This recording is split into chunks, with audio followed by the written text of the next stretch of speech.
Samuel also said unto Saul, The Lord sent me to anoint thee to be king over his people, over Israel.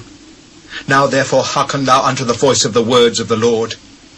Thus saith the Lord of hosts, I remember that which Amalek did to Israel, how he laid wait for him in the way when he came up from Egypt.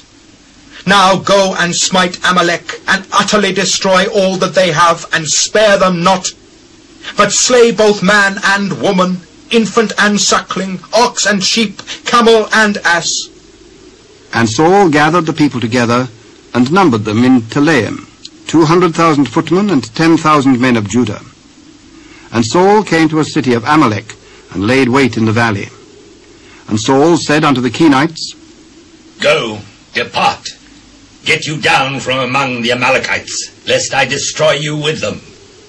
For ye showed kindness to all the children of Israel when they came up out of Egypt. So the Kenites departed from among the Amalekites. And Saul smote the Amalekites from Havilah until thou comest to Shur, that is over against Egypt. And he took Agag, the king of the Amalekites, alive, and utterly destroyed all the people with the edge of the sword.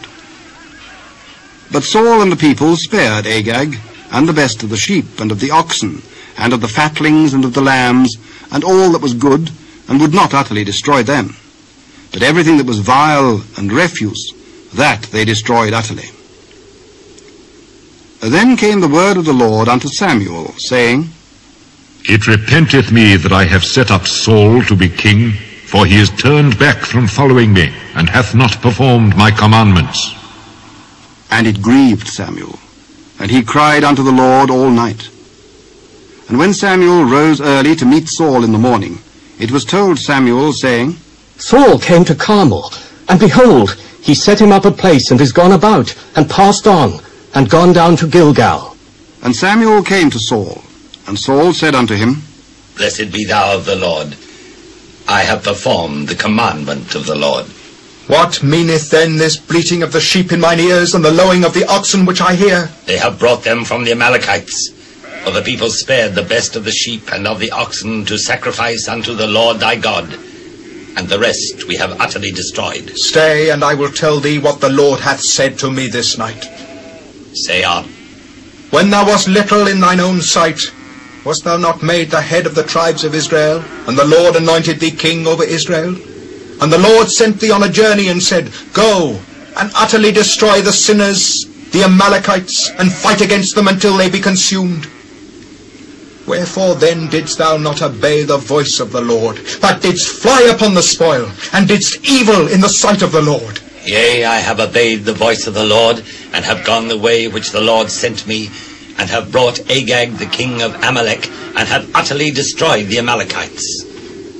But the people took of the spoil sheep and oxen, the chief of the things which should have been utterly destroyed, to sacrifice unto the Lord thy God in Gilgal. Hath the Lord as great delight in burnt offerings and sacrifices as in obeying the voice of the Lord?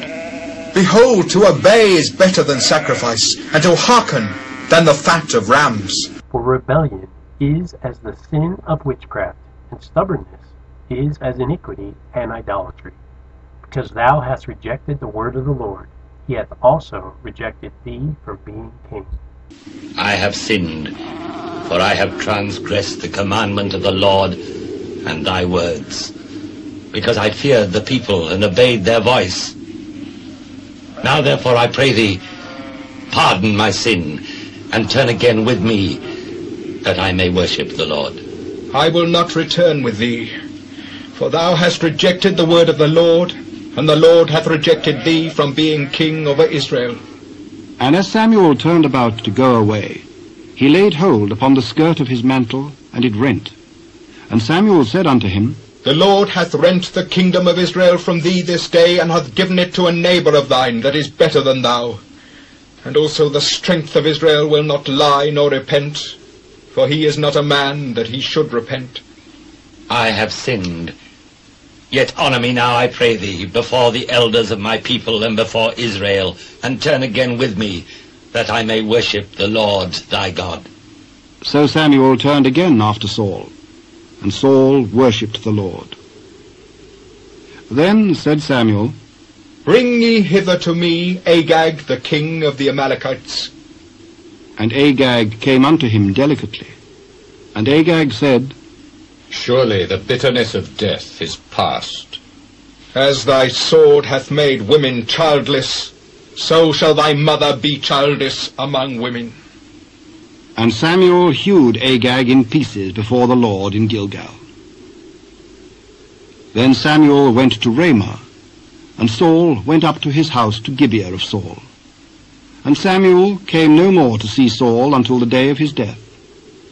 Nevertheless Samuel mourned for Saul, and the Lord repented that he had made Saul king over Israel.